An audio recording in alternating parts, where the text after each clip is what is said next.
शांति। प्रातः क्लास चल रहा था।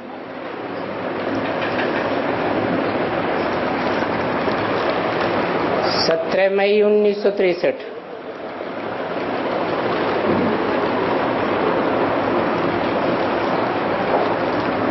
छठे पेज की अंतिम लाइन में बात चल रही थी। ये बहुत सस्ता सौदा है कि कोई सुखधाम और शांति धाम को याद करते करते शरीर छोड़े तो बस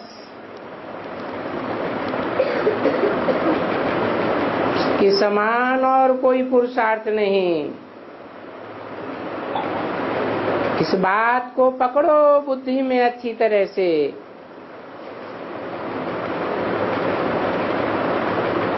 17/5/63 की वाणी का 7वां पेज। जिनको बहुत समय याद नहीं पड़ती है तो वो अपना अभ्यास करें कि अब हमें शांति धाम और सुख धाम जाना है और कुछ भी न करो। सबको ऐसे ही कहो। बाबा ने कहा है कि मुझे याद करो।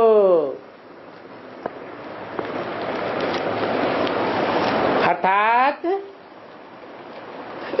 बाबा में शांति और सुख दोनों समाये हुए हैं। इसलिए बाबा कहते हैं कि मुझे याद करेंगे तो तुम्हें मैं स्वर्ग में भेज दूंगा, विष्णुपुरी में भेज दूंगा। बाबा को याद करो, उनको याद करो।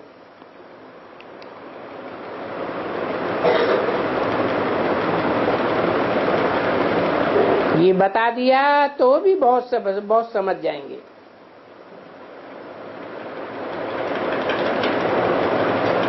ये बात उनको लगेगी, चुभेगी। फिर विस्तार में कोई पूछे तो पहले ये बात समझाना,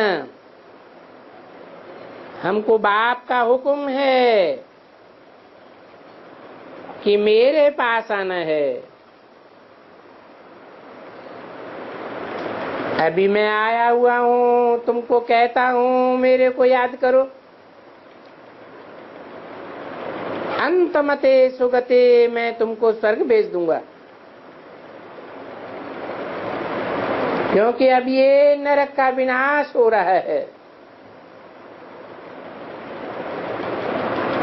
ये बात भगवान के सिवाय तो और कोई बता ही नहीं सकता है।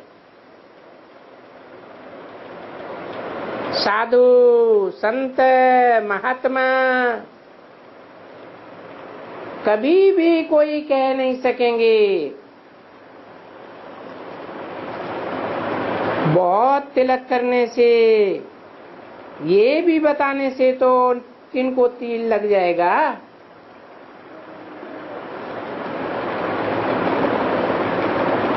चलो, गीता का नाम भी नहीं लो। कौन कहता है गीता का नाम लो? कहो हमको परमपिता परमात्मा जहाँ से आए हैं, यहाँ इस पुरानी दुनिया में पार्ट बजाने के लिए, उसने आ करके कहा है मुझे याद करो। आ करके कहा है तो कोई में तो आएंगे ना। तो तुम चाहो तो कृष्ण को समझो। हम तो कहते हैं नहीं, साधारण बूढ़े तन में आते हैं। वो हमको कहते हैं मन मना भव, मुझे याद करो तो तुम्हारा सब विकर्म विनाश हो जाएंगे और मैं तुम्हें स्वर्ग में भेज दूंगा। अभी तुमको मानना है तो मानो, नहीं तो जहन्नुम में जाओ, पड़े रहो। जा करके जहन्नुम में फंस जाएंगे और ऐसे फंस जाएंगे कि यहाँ आएंगे ही नहीं, क्योंकि ये वाटिका है बेहेश्त में जाने की।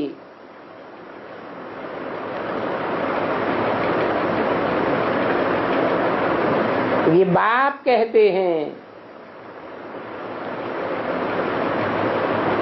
जैसे कि उस मनुष्यों की बनाई हुई गीता में भी बोला है,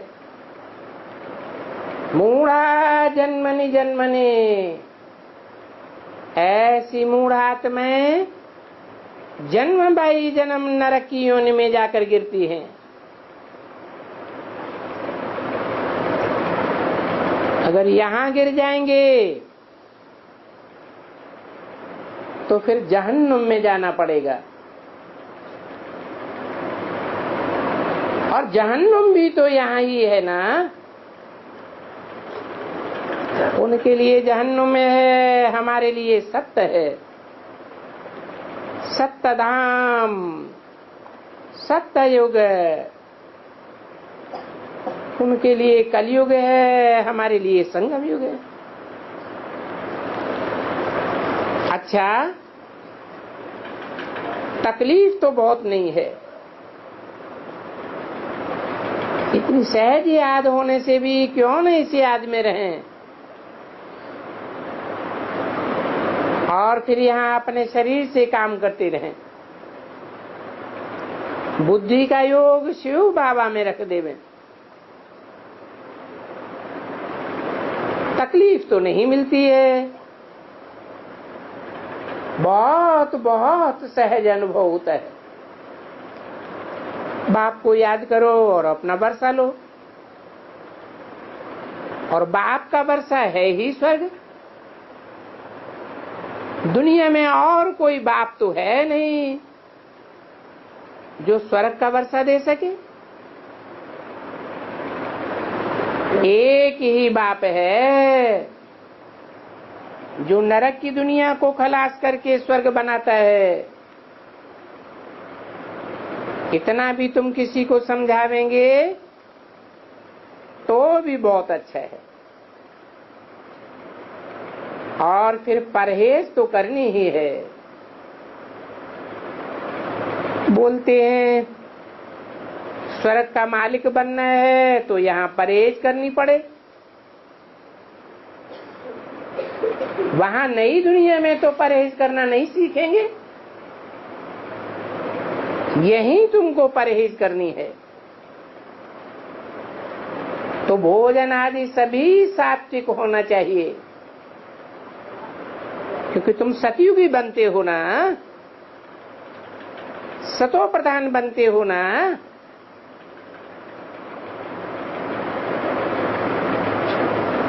ये तो है कि तुम तमो प्रधान तो साथ थे, तामसी थे,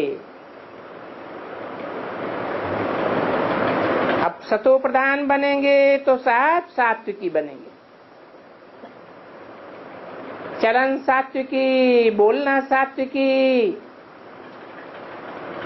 ये हुआ अपने से बात करना और बात करके दूसरों को समझाने की बात। अच्छा चलो बच्ची, टोली ले आओ। तुमको बाबा ने कहा है कि तुम रूप बसंत हो। बाबा रूप भी है, बसंत भी है। आत्मा ही रूप बसंत है। सिर्फ उनको शरीर चाहिए, जो बसंती हो जाए यानी वर्षा पाहिए। बाप को भी तो ज्ञान सागर कहा जाता है ना, पतितों को पावन करने वाला है ना, तो जरूर आकर के ज्ञान सुनाएगा। और तो कोई चीज नहीं है, वो रूप बसंत है ना, बरोबर रूप बसंत है, सिर्फ आर्गन्स नहीं है तो जरूर रूप बसंत। गाया जाता है कि बरोबर ज्ञान का सागर है, पतित पावन है,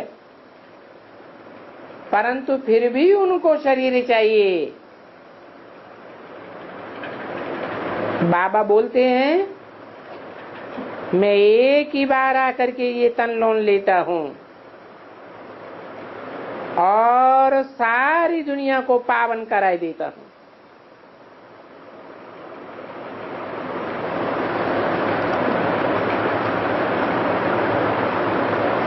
अब बताओ ये कोई कम जादूगरी हुई क्या? अच्छी तरह से समझाते हैं ना, बोलते हैं बरोबर मेरे को आर्गन्स नहीं है, तो आकर के मैं आर्गन्स लेता हूं और तुमको ये सारी नॉलेज अच्छी तरह से समझाई देता हूं।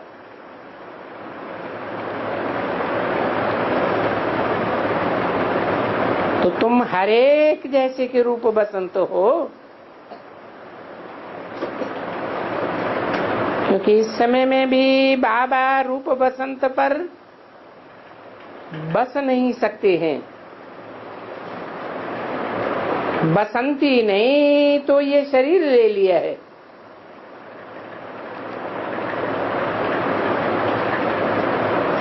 तो जैसे वो बाबा ये शरीर लेकर के बसंती, वैसे तुम भी बसंती। हम पुनर्जन्म में आते हैं, वो तो नहीं आते हैं।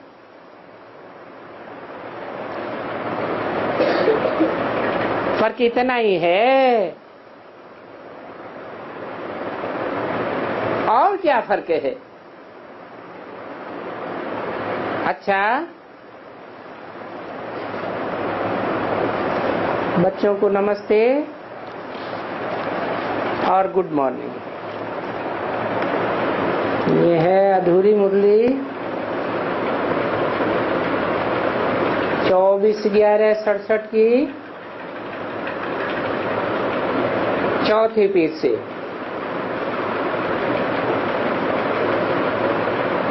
कोई धन दान करते हैं तो भी अल्पकाल के लिए रिटर्न मिलता है।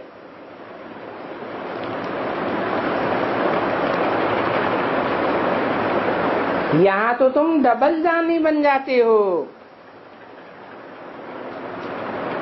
विनाशी धन भी दान करते हो तो अविनाशी धन भी दान करते हो। ये विनाशी धन और अविनाशी धन डबल हुआ ना। ये अविनाशी ज्ञान का एक एक अक्षर लाखों रुपए का है। भक्ति मार्ग में तो जो शास्त्र आदि बैठ सुनाते हैं उनकी बहुत आमदनी होती है, परंतु एक जन्म की तो आमदनी होती है, भविष्य के लिए थोड़ा ही कुछ मिल जाता है। भविष्य के लिए तो पहले पतित से पावन बनना पड़े। तुम बच्चे अभी इस ड्रामा के आदि मध्य अंत ड्यूरेशन को जानते हो। मनुष्य तो लाखों वर्ष कह देते हैं, तो भविष्य प्राप्ति की आशा ही उड़ जाती है। आजकल कहते रहते हैं ये महाभारी महाभारत लड़ाई है। 5000 वर्ष पहले भी हुई थी।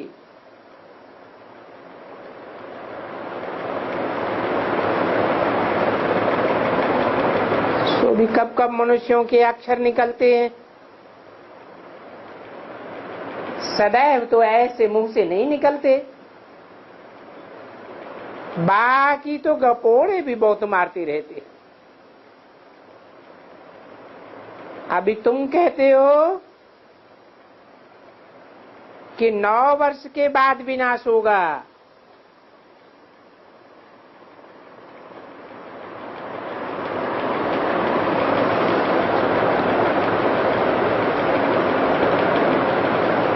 कौन कहता है?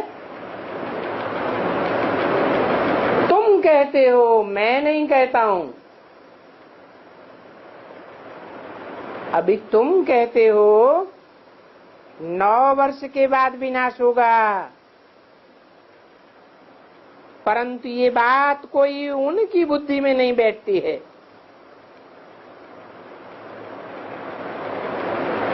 किनकी बुद्धि में?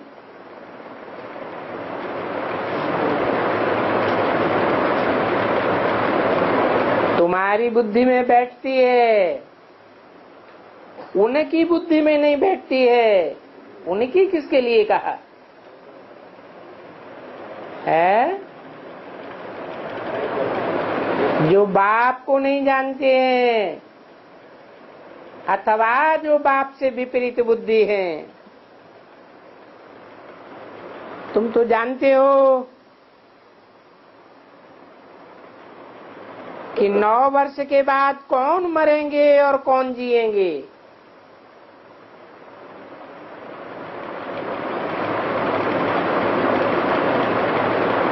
कौन से 9 वर्ष की बात हो रही है? कौन से सन की वाणी है? 67 के बाद 9 वर्ष ऐड किए तो कौन सा सन आया? 76 आया। 76 है बाप का प्रत्यक्षता वर्ष। बाप प्रत्यक्ष होता है तो कौन मरेंगे कौन जिएंगे, अर्थात कौन बाप को पहचान करके निश्चय बुद्धि बनेंगे। निश्चय बुद्धि बनना माना बाप का बच्चा बनना, जीना। और जो बाप को नहीं पहचानते हैं 76 में, उनके लिए कहेंगे मरेंगे। मरने की बात तो तब कहेंगे जब उससे पहले जिए हो। तो 76 से पहले जो जीते थे समझते थे कि हम ब्रह्मा की औलाद हैं, दादा लेखराज ब्रह्मा के द्वारा हम ब्राह्मण बने हैं। दादा लेखराज में भगवान बाप माँ के रूप में पार्ट बजाने आया है। इस बात में निश्चय बुद्धि थे, अर्थात मात पिता के बच्चे थे। परंतु बाद में मर गए, पहचाना नहीं। तो बताओ क्या सब खंड खंड हो गए? बा क्या हुआ ये किसी को भी पता थोड़े ही है। साइंस घमंडी समझते हैं ये तो अपने ही कुल का विनाश करने के लिए बनाया है। क्या बॉम्ब्स ब्राह्मणों की दुनिया में है, बेहद ज्ञान भंग की बात। वो समझते हैं इन बॉम्ब्स को तो डिस्ट्रॉय कर देना चाहिए, परंतु ऐसे थोड़े ही हो सकता है। पद्मों रुपए खर्च करके फिर डुबोए कैसे देंगे?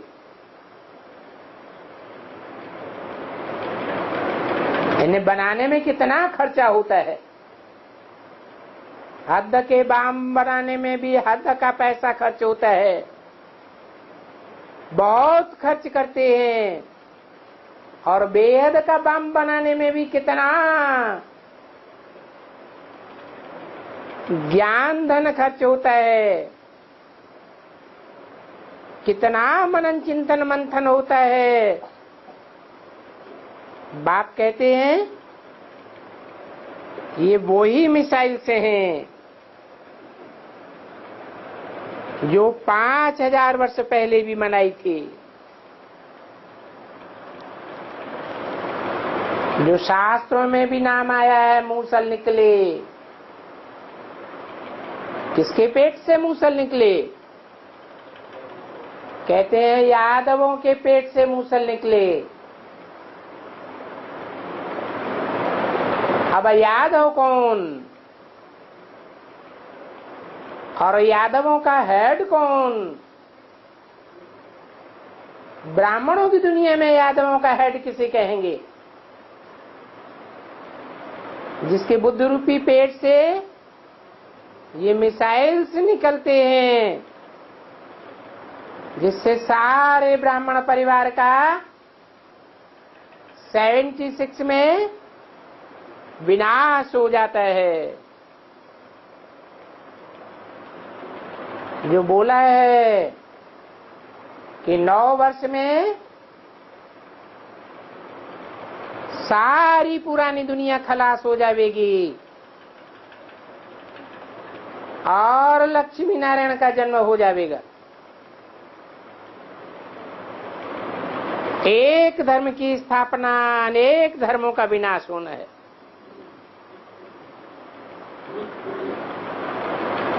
तुम स्थापना कर रहे हो एक सत्य सनातन धर्म की। तुम हो इनकॉग्निटो वॉरियर्स, तो तुम ही विश्व के मालिक बनेंगे। अब ये बात कोई समझ सकेंगे क्या? तुम्हारे में भी है जो नंबरवार समझते हैं, जो अच्छी रीति समझने वाले होंगे उनको तो बहुत नशा चढ़ेगा कि हम भविष्य के लिए योग बल से अपनी दैवी राजधानी स्थापन कर रहे हैं। ये याद हो तो खुशी भी रहे, परंतु भूल जाते हैं तो जैसे शूद्र बन जाते हैं। याद में रहते हैं तो ब्राह्मण हैं। अभी तुम्हारा लंगर है इस पुरानी दुनिया से उठा हुआ है। तुम जा रहे हो इस विषय सागर से उस पार। तुम बहुत नजदीक आए पहुंचे हो। जानते हो कलयुग के बाद सतयुग आवेगा जरूर। बीच में ये छोटा सा संगम युग है। इस छोटे युग को 100 वर्ष आयु दी हुई है।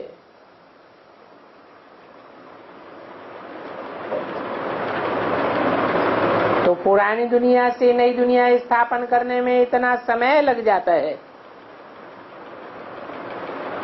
नई दुनिया बन जाती है, फिर गैन भी है। राम गयो रावण गयो जिनको बहु परिवार। अभी तुम्हारा परिवार कितना छोटा है।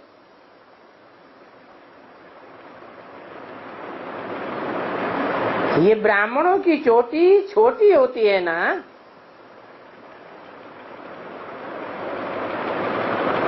परंतु सबसे ऊपर है ब्राह्मण चोटी। ये खालसा लोग तो बड़ा चोटा रखते हैं।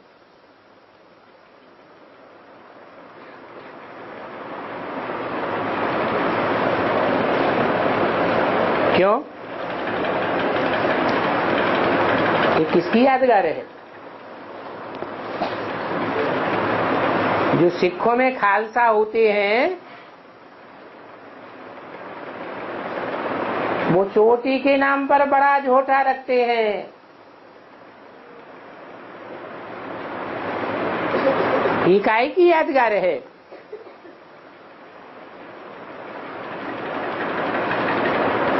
नाम दिया है खालसा, अर्थात खालिस हैं, पवित्र हैं। तो बाबा कहते हैं ये तुम्हारा ही गायन है कि गऊ के खुर जैसी चोटी बनाना। तुम्हारा किसके लिए कहा? गऊ का मिसाल किसके लिए दिया? ये गऊ का मिसाल है ही जगदम्बा के लिए, कामधेनु के लिए। खुर पांव को कहा जाता है, ये बुद्ध रूपी पांव है।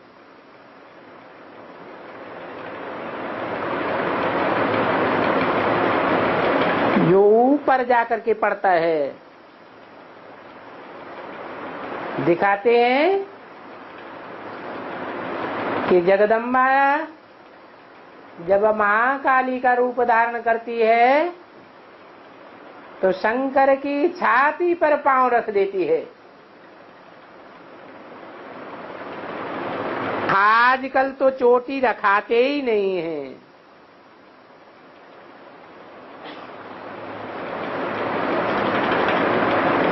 आगे ये निशानी थी।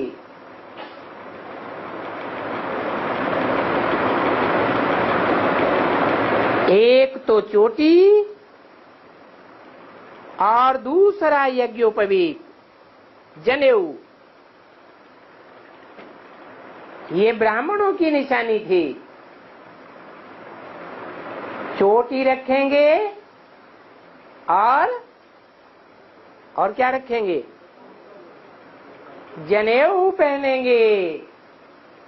ये जनेऊ किस बात की यादगार है? जिसमें 3 धागे होते हैं, अर्थात ज्ञान के 3 सूत्र होते हैं। ब्रह्मा का सूत्र, विष्णु का सूत्र, शंकर का ज्ञान सूत्र, अर्थात स्थापना, पालना और विनाश की कारीगरी का ज्ञान सूत्र। ये तीनों प्रकार के ज्ञान सूत्र ब्राह्मण कंधे पर धारण करते हैं, अर्थात इस बात की जिम्मेवारी ब्राह्मणों की है। वही ब्राह्मण चोटी भी धारण करते हैं, गौ के खुर के बराबर।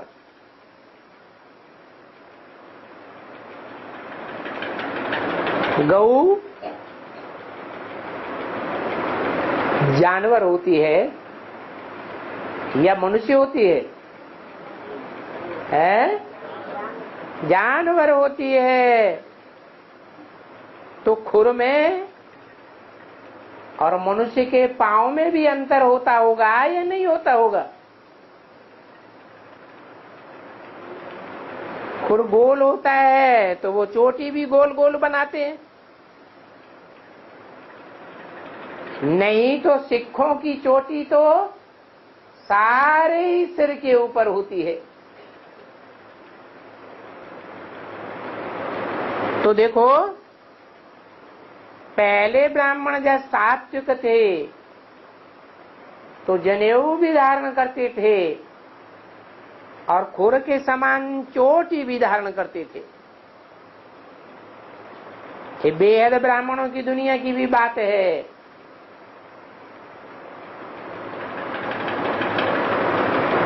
जगदम्बा है ब्राह्मण चोटी,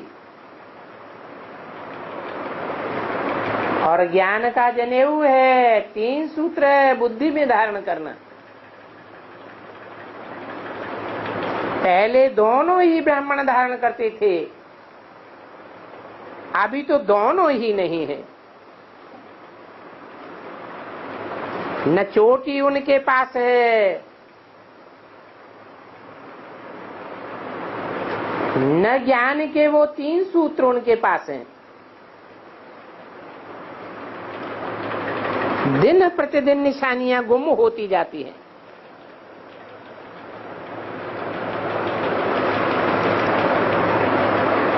वेजिटेरियन कॉन्फ्रेंस के लिए भी बाबा ने समझाया था, वो तो होते हैं सिंगल वेजिटेरियन और तुम हो डबल वेजिटेरियन। बाहर की दुनिया में वेजिटेरियन तो बहुत होते हैं, परंतु तुम तो ब्राह्मणों की दुनिया के डबल वेजिटेरियन हो।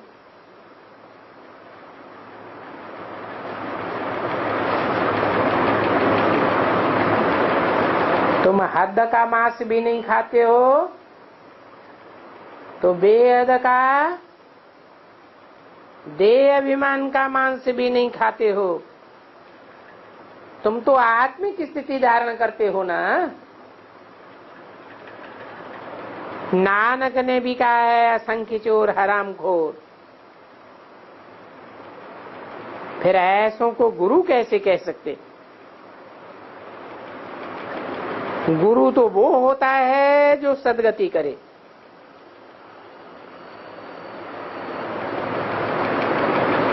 और ही मन बुद्धि की दुर्गति हो जाए, मन बुद्धि तो आत्मा ही कोई कहा जाता है, तो ये तो आत्मा की दुर्गति करते हैं। बाप कहते हैं मैं तुम सबकी सद्गति करता हूं। तुम्हारी मन बुद्धि रूपी आत्मा की सत्य गति करता हूं, अर्थात ज्ञान के आधार पर तुम्हारे अंदर सत संकल्प चलते हैं, दुष्ट संकल्प खलास हो जाते हैं, और मैं तुम सबकी सद्गति करता हूं। फिर अब बताओ, ये दुर्गति कौन करते हैं? मन बुद्धि की दुष्ट गति कौन करते हैं? मन बुद्धि में जो देह के संकल्प, देहधारियों के संकल्प, विकारों के संकल्प चलने लग पड़ते हैं, इनके निमित्त कौन बनते हैं? जरूर कहेंगे ये साधु संत ऋषि मुनि आदि, जो शास्त्रों की झूठी झूठी दंत कथाएं सुना करके सबकी बुद्धि भ्रष्ट कर देते हैं। कह देते हैं ईश्वर सर्वव्यापी है। अब सर्वव्यापी है तो बुद्धि एक जगह टिकाएं या सर्व में टिकाएं? बुद्धि को ठिकाना मिलता नहीं है, तो बुद्धि बिखर जाती है, विविचारी बन जाती है। तो बेमुख कर दिया ना। बाप आकर तुम्हारी बुद्धि को एक ठिकाना देते हैं, क्या बताए करके? अरे है, परमपिता परमात्मा सर्वव्यापी नहीं है, बल्कि परमपिता परमात्मा एक व्यापी है। उसे एक का परिचय बाप आकर के देते हैं। तो ये सब बातें धारण करने की हैं। कि दुर्गति कौन करता है और कैसे करता है, और सदगति कौन करता है और कैसे करता है। ये बातें खुद भी धारण करनी है और औरों को भी समझानी है। बोलो, तुम आत्मा हो। क्या बोलो? जो समझे बैठे हैं शिवो हम ही परमात्मा हैं, उनको समझाओ कि तुम परमात्मा नहीं हो, तुम क्या हो? तुम आत्मा हो। आत्मा और परमात्मा में क्या अंतर है?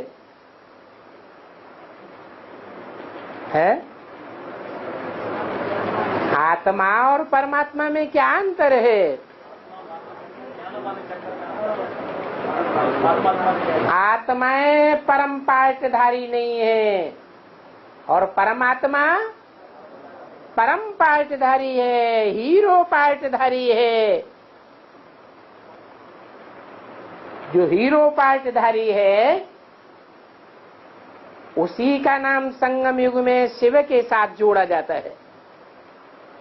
क्या कहते हैं? शिव शंकर भोलेनाथ। तो अच्छी तरह से बुद्धि में बिठाना है। उन साधु संत महात्माओं की बुद्धि में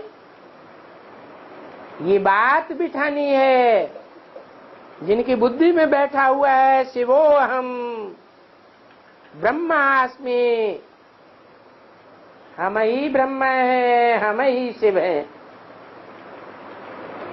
उनको बताना है कि तुम शिव परमात्मा नहीं हो, परमपिता नहीं हो, तुम तो सिर्फ आत्मा हो और तुम्हारा बेहद का बाप निराकार है।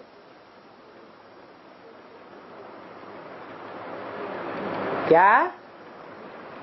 तुम आत्मा का बाप निराकार परमपिता परमात्मा शिव है, वो ही पतित पावन है। वो निराकारी धाम से आकर के इस साकार सृष्टि में साकार में प्रवेश करते हैं। जिस साकार में प्रवेश करते हैं वो भी पतित है, वो कोई पतित पावन नहीं है, पतितों को पावन करने वाला नहीं है। वो भी क्या है? वो भी पतित है। तो वो बाप कहते हैं, अब इस देह के सर्व संबंध छोड़ माम एकम याद करो। एक तो हद के संबंध हैं। क्या होते हैं? काका, मामा, चाचा, ये सब क्या हैं? हद के देह के संबंध हैं। और बेहद के,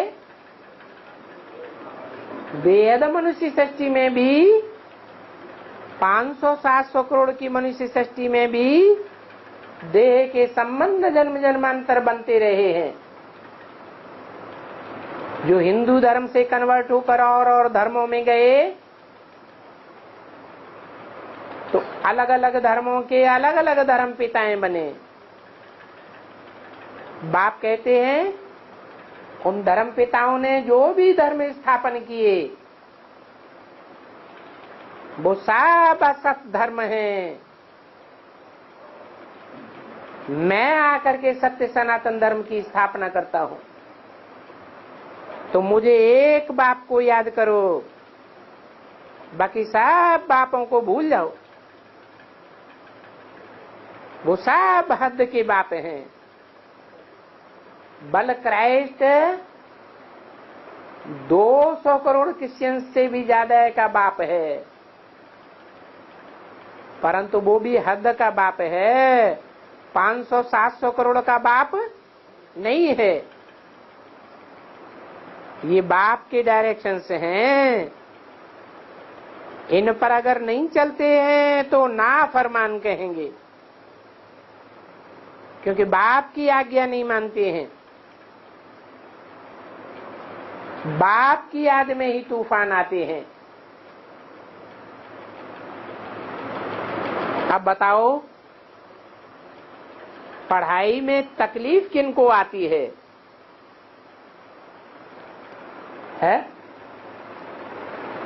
चाहे लौकिक पढ़ाई हो, चाहे पारलौकिक ईश्वरीय पढ़ाई हो, तकलीफ किसको महसूस होती है?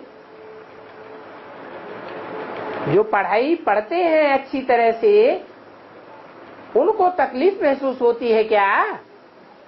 है? नहीं महसूस होती है। जो पढ़ाई नहीं पढ़ते हैं उनको ही तकलीफ महसूस होती है। तो ये पढ़ाई जो ईश्वरीय पढ़ाई है वो तो रोज पढ़ना चाहिए। अगर रोज पढ़ेंगे नहीं तो पूरी धारणा कैसे होगी? और पूरी धारणा नहीं करेंगे तो 84 जन्म लेने वाले पूरे देवता कैसे बनेंगे? 16 कला संपूर्ण देवता कैसे बनेंगे? संपूर्ण देवता बनना है या कन्वर्ट होने वाले अधूरा देवता बनना है? जो संपूर्ण देवता बनेंगे 16 कला संपूर्ण 84 जन्म लेने वाले, वो और धर्मों में कन्वर्ट नहीं होंगे। और जो अधूरे देवता बनेंगे वो और धर्मों में कन्वर्ट होते रहेंगे। फिर धारणा होने का तो सवाल ही नहीं। यहाँ तो भगवान पढ़ाते हैं। यहाँ कोई इब्राहिम, बुद्ध, क्राइस्ट, गुरु नानक आदि नहीं पढ़ाते हैं। कोई देहधारी धर्म गुरु नहीं पढ़ाते हैं। पढ़ाने वाला कौन है? विदेही भगवान है। भगवान वाच है मन मना भव। मेरे मन में समा जा। जो मेरे मन में संकल्प है उसी संकल्प में तू भी अपने को तिरोहित कर दे। इस याद से ही पवित्र बनना है। और पवित्र बनने बगैर तुम वापस नहीं जा सकते हो।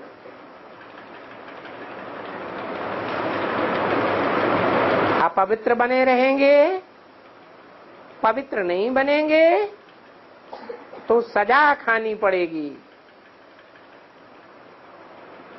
एक तो सजाएं भी खाएंगे और फिर तुम्हारा पद भी भ्रष्ट हो जाएगा।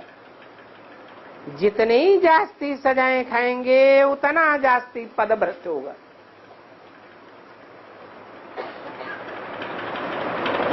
कितनी क्लियर बात समझाते हैं। इस बात पर अच्छी तरह से अमल करना है। ड्रामा अनुसार जिनको जो पार्ट मिला हुआ है वो ही बजावेंगे, दूसरा तो कोई पार्ट नहीं बजावेंगे। बाप को भी अपना पार्ट मिला हुआ है। ये आत्माओं के पार्ट चेंज नहीं हो सकते हैं। सभी अपना अपना पार्ट बजाते हैं।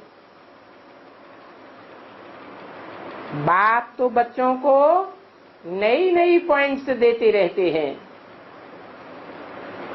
पर वो टाइम, वो दिन चेंज हो जाता है। बाप कहते हैं कि मीठे मीठे बच्चे बहुत गई, बाकी अब थोड़ी रही। तुम जानते हो कितने दिन बीत गए। 4980 वर्ष पास हो गए।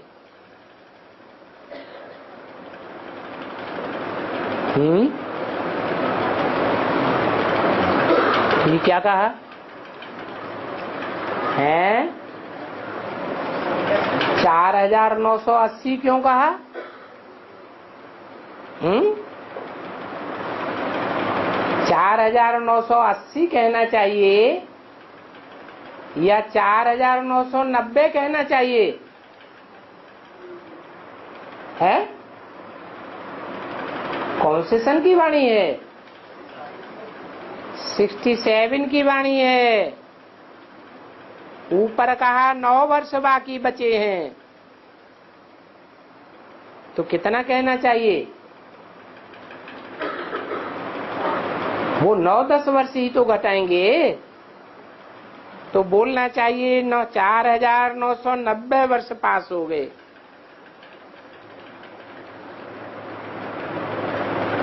तो ये छापने वाले की कमी है या वास्तव में इतना ही है?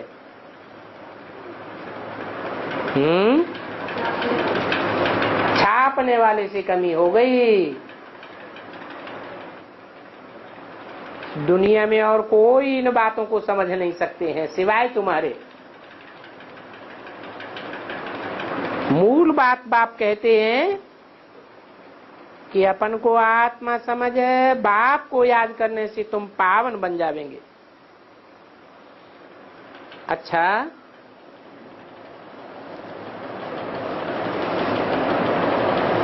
मीठे मीठे सिकिल्ले बच्चों प्रति रूहानी बाप दादा का याद प्यार, गुड मॉर्निंग और नमस्ते।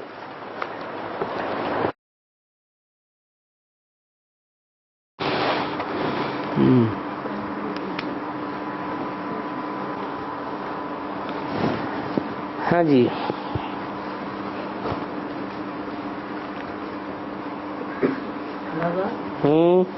ये तुम्हारा सपनों का संसार है। ये तुम्हारा सपनों का संसार है। सपना का संसार है, सपनों का संसार है। ये सारी नॉलेज सपनों हो जाएगी। ये कैसे? ये सारी नॉलेज सपना हो जाएगी, क्योंकि हमको प्राप्ति हो जाएगी नई दुनिया स्वर्ग की। तो फिर ये दुखधाम तो खत्म हो जाएगा, और जब तक दुखधाम है तब तक के लिए ये नॉलेज है। दुखधाम खलास, फिर ये नॉलेज भी खलास। और कहते भी है दुख में सुमिरन सब करें, सुख में करे न कोई। तो कौन सुमिरन करेगा ज्ञान का, और कौन सुमिरन करेगा ज्ञान दाता का, जबकि सुख मिल गया। और बाबा ने तो वरदान दिया है, परिवार का एक सदस्य ध्यान में चलेगा तो सारा परिवार ध्यान में आएगा।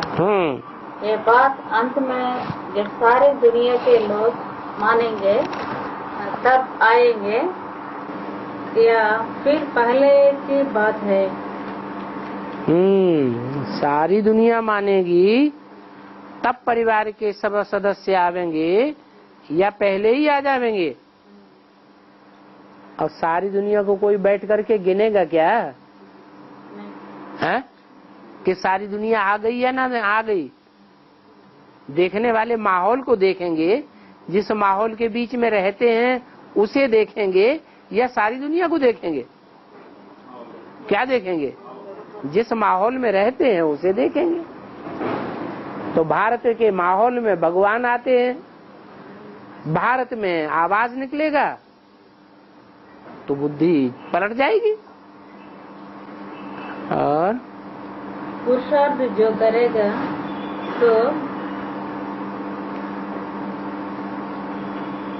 तो पाएगा।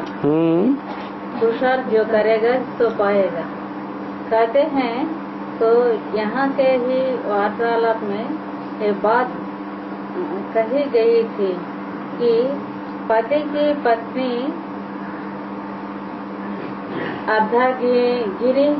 अर्धांगिनी है, तो पुरुषार्थ का अच्छा हिस्सा चला जाता है, आधा हिस्सा चला जाता है। फिर ये बात कैसे लागू होगी? अब वो ज्ञान में चलती ही नहीं है, अर्धांगिनी कहाँ से हो गई? अर्धांगिनी तो तब होगी जब ज्ञान में चले।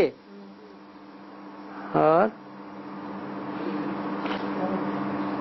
पुराने अच्छे बच्चे एजी छोड़कर चले गए, क्योंकि बाबा का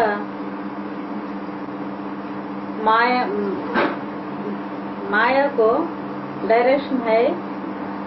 जो मेरी श्रीमत पर नहीं चलते उनको खुद ठुकराओ। तो खूब ठुकराओ। तो उनको अच्छे किस हिसाब से कहा? किनको? उनको जो चले गए उनको अच्छे किस हिसाब से कहा? इसी हिसाब से कहा। और अच्छे से तो श्रीमत पर चलते होंगे, तब तो क्या होगा ना, कहाँ होगा ना, फिर माया कैसे चपकी? तो कथा गाई है, एक बात पूछो, क्या पूछना है? देने की जरूरत नहीं है, जिसने कथा लिख के दी है उससे पूछो क्या पूछना चाहते। वो छोड़ के चले गए तो वो अच्छे किस हिसाब से कहा? जो छोड़ के चले गए वो अच्छे इस हिसाब से कहा कि माया को डायरेक्शन है बाबा का कि जो श्रीमत पर नहीं चलते हैं उनको खूब फटकाओ, तो उनको ज्ञान में से उखाड़ देती है, मर जाते हैं। अब ज्ञान में एक तरफ ये भी तो कहा है कि जो माया की युद्ध में लड़ते लड़ते मर जाते हैं वो फिर दोबारा आवेंगे या नहीं आवेंगे? बस बन गया काम। दोबारा आएंगे तो फिर अनुभवी होके आएंगे या कच्चे होके आएंगे? तो फायदा हुआ या घाटा हुआ? फायदा होगा।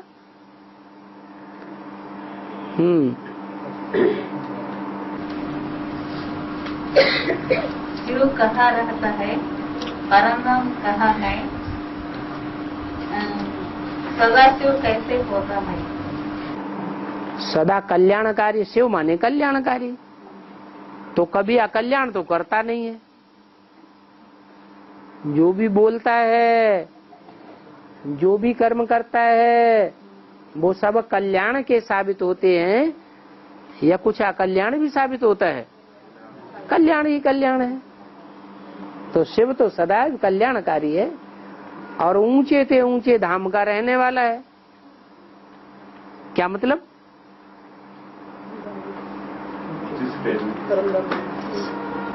कि और आत्माएं जो हैं नंबरवार, वो सब शिव के मुकाबले नीची स्टेज में हैं और शिव परे से परी की स्टेज में है।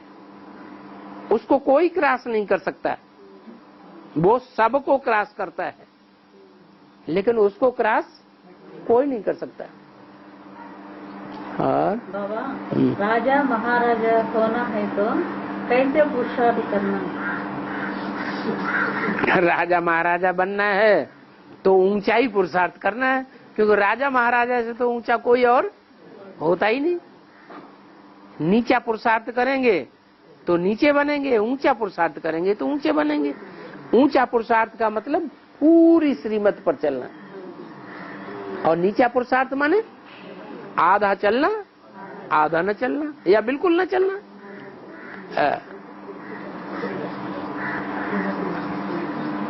बाबा, शंकर को 5 मुख दिखाते हैं, ऐसे क्यों? और ब्रह्मा को 4 दिखाते हैं। ब्रह्मा को भी पंचमुखी महादेव कहा जाता है। जैसे महादेव पंचमुखी है, वैसे ब्रह्मा को भी पंचानन कहा जाता है। ब्रह्मा सो विष्णु बनता है। अब विष्णु में हाथ कितने दिखाए गए? 4 हाथ। फिर हाथ अपने आप चलते हैं या हाथ को चलाने वाला कोई होता है? तो 5वां हो गया। अब विष्णु में भी 5 हैं, शंकर में भी 5 हैं और ब्रह्मा में भी 5 हैं। और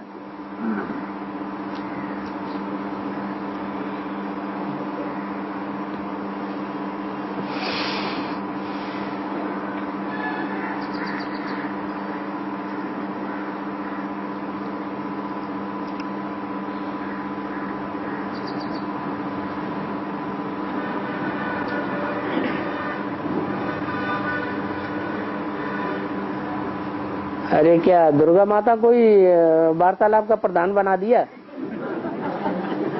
है? सभा का स्पीकर बना दिया क्या?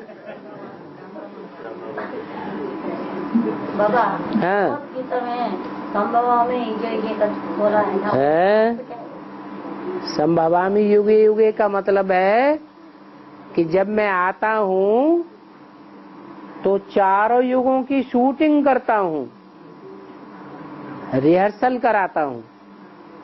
हर युग की शूटिंग के अंत में मैं प्रत्यक्ष होता हूँ। जैसे 1936 में आया, लेकिन संसार में प्रत्यक्ष हुआ क्या है? नहीं हुआ। 40 साल सतयुग की शूटिंग होने के बाद 76 में कोई के सामने प्रत्यक्ष हुआ या नहीं हुआ? हुआ। तो सतयुग के अंत में प्रत्यक्ष हुआ शूटिंग के बाद। फिर त्रेता की शूटिंग के बाद प्रत्यक्ष होता है। सन 87-88 पूरा होता है और जो सेकेंडरी ब्रह्मा है दादा लेखराज, उनकी आयु पूरी होती है 100 साल 87-88 में, और 89 में 8-9 कन्याएं एडवांस पार्टी में धक्क से सरेंडर हो जाती है, तो बिजली सी कौन जाती है। तो प्रत्यक्ष हुआ या नहीं हुआ? हुआ। अब त्रेता युग की शूटिंग पूरी हो गई। फिर द्वापर युग की शूटिंग में, द्वापर युग की शूटिंग जब 98-99 में पूरी होती है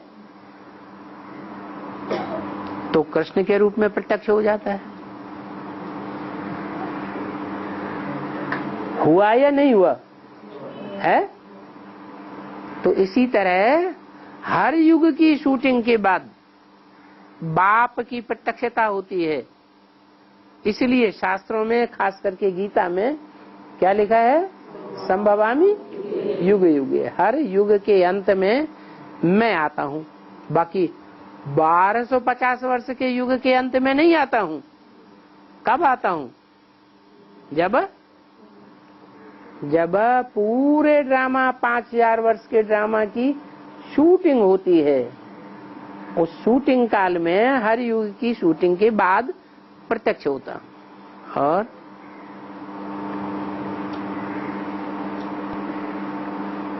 बोलो बोलो 5 मिनट के अंदर बोलो, नहीं तो क्लास।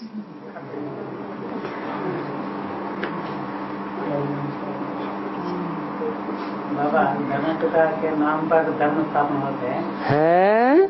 सिख धर्म धर्म पिता के नाम पर धर्म स्थापन होता है।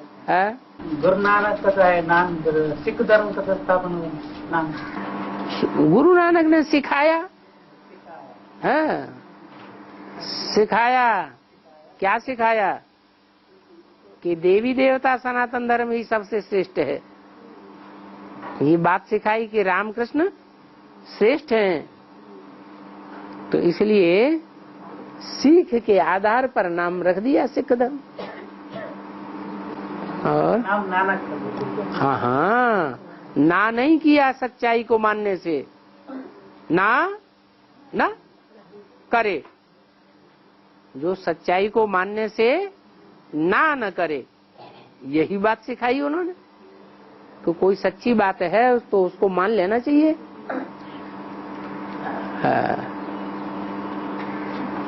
और